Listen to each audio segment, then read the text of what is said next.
Morning. A fire in Floyd County killed one woman Tuesday night, leaving her community to mourn. And lawmakers in Frankfort look at the high cost of electricity and what to do about it. Dedicated to Eastern and Southern Kentucky, this is WYMT Mountain News This Morning. Welcome to Mountain News This Morning. I'm Neely Green here with you on this Friday, February 6th. The time is now 6:29. And let's check in with meteorologist Megan Desmond for a look at your forecast this morning. Megan, what's the weather looking like? Is the weather funny to you, Neely? Yeah. Yeah, the weather is, it's doing not great things, unfortunately, for this Friday. We're looking at some clouds here and there to start off the day. Looking mostly dry, but as we zoom out, you're going to see this system that's going to make way here in eastern Kentucky over the next couple of hours, giving us some chances for wintry mixed rain, snow, and some snowfall accumulation. I'll have that snowfall accumulation forecast in a couple minutes, but what we're talking about here right now, again, nice and dry, temperatures slightly below freezing for most folks. And by the time we head into the afternoon, that's when we're going to see some of those warmer temperatures hanging out, and why we're seeing rain for some folks as we're heading into the afternoon hours. Here's a look at that breakdown of that forecast, though, for you. High temperatures will be around that 3 o'clock time frame, with the highest chances of some of that chance for wintry mix and precipitation in the afternoon. Neely. Thank you, Megan. A fire in Floyd County killed one woman Tuesday night, leaving her community to mourn the loss of a neighbor some called an icon.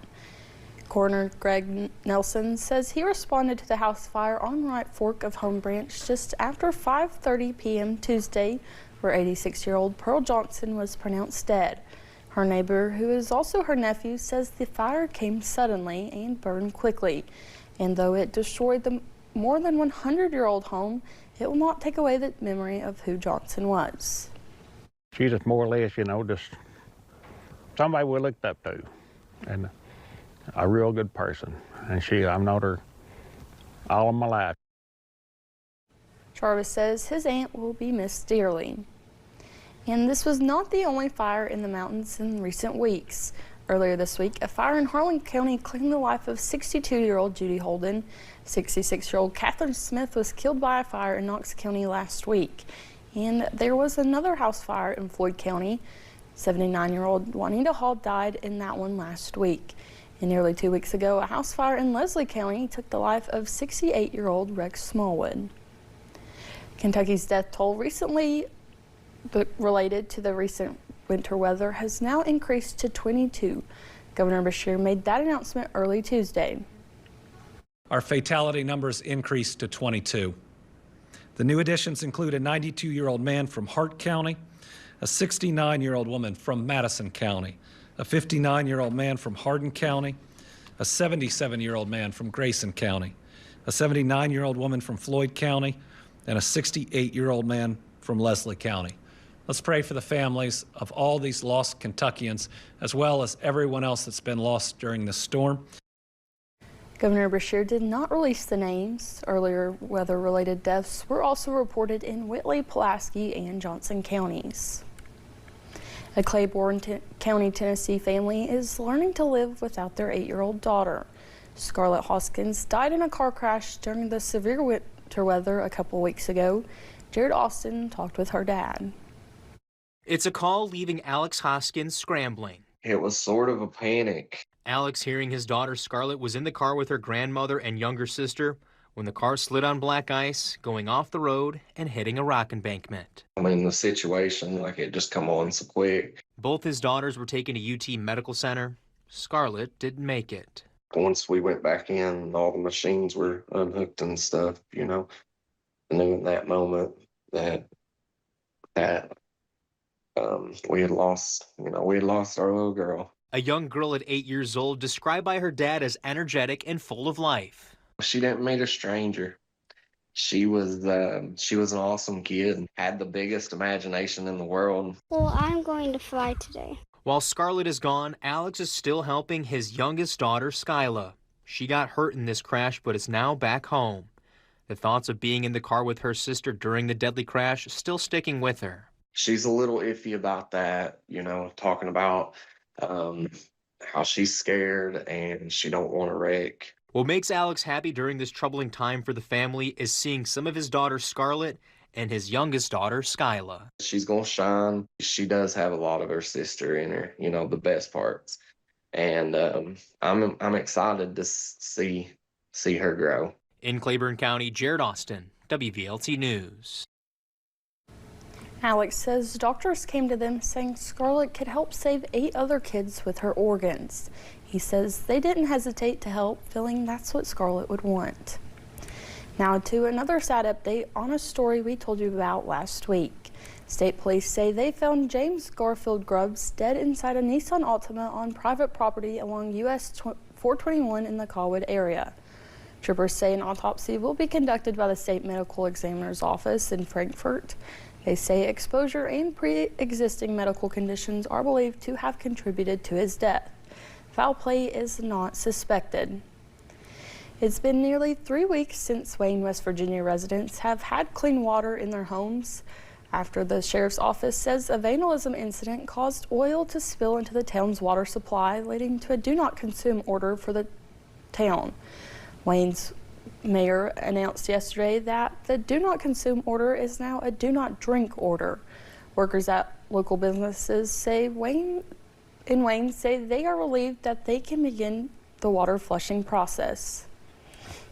Meanwhile, lawmakers in Frankfort are forming a bipartisan push called Leave the Heat On. The goal is to make sure utility disconnections don't happen while people are experiencing extreme temperatures like 32 degrees and below and 95 degrees and above. WYMT's Phil Pendleton continues our legislative coverage. There are 2 bills, one in the House and one in the Senate, that aim to protect Kentuckians from their power being shut off during extreme weather. The Commonwealth is one of 8 states without statewide disconnection protections for its citizens.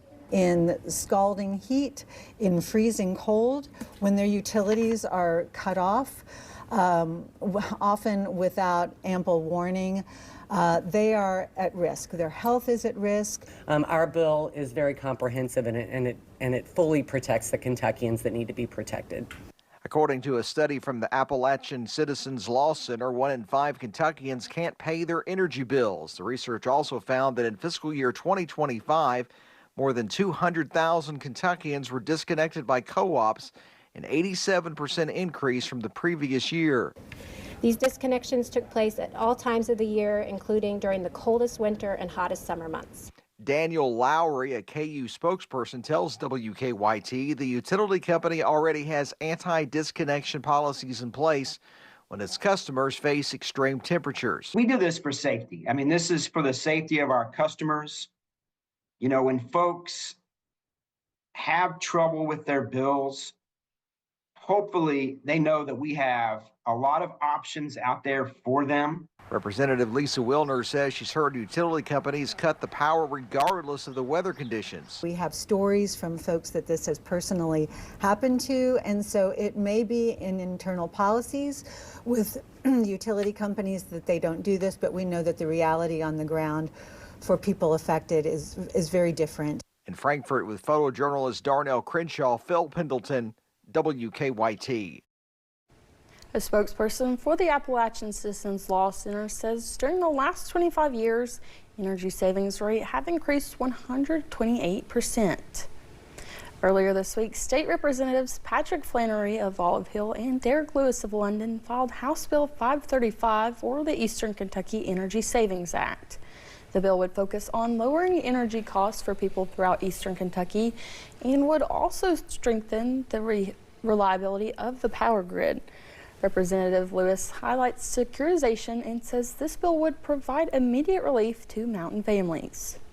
If Kentucky Power is to opt into securitization, there is a 2-year freeze of any rate increase during that time. So customers will not only not pay any other higher rate, but in addition, because of the savings through securitization, they will pay a lower rate. So we're talking immediate relief. And so I just really want to stress that point. The bill has been filed and is now awaiting assignment to a committee. An optometry license scandal in Kentucky is starting to pick up steam. The state board voted to reverse itself and restore its prior testing requirements. Our sister station Wave in Louisville reports the board will also suspend some doctors from performing laser surgeries. The ununanimous board vote follows several statements from board members saying their highest priority is to protect the public. The national testing body, NBEO, had questioned 21 optometrists in Kentucky, saying their records showed not all had passed all parts of the three-part exam. Many of them went to the Kentucky College of Optometry at the University of Pikeville. Kentucky had waived Part 3 of the exam for several years, so some never took that portion. The Attorney General ruled in October that waiver was illegal. The board's new president, Mary Beth Morris, says they are committed to patient safety.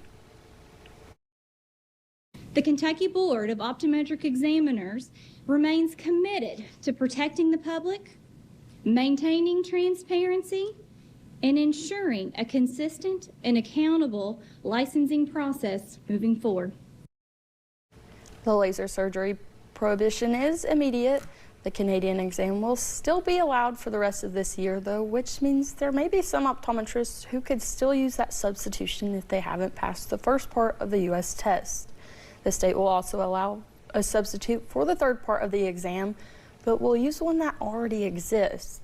The board also voted to change how it licensed new applicants. It will now require a full board vote instead of allowing the board president or executive director to give their approvals alone. One Jackson County business is closing its doors. Workers with the hut told us yesterday that was their last day of business. It was located in McKee. The business had been in operation since 2015.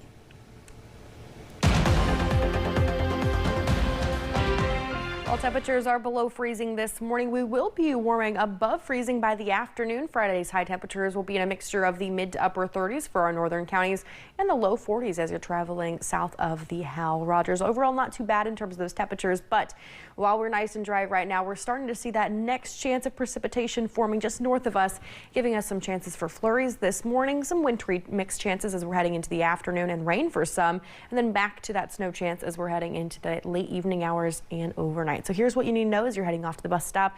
Looking at upper 20s off to school with cloudy skies, but by the time you're heading home, that's when we're really going to start to see some of those chances for precipitation, temperatures in the upper 30s. Neely.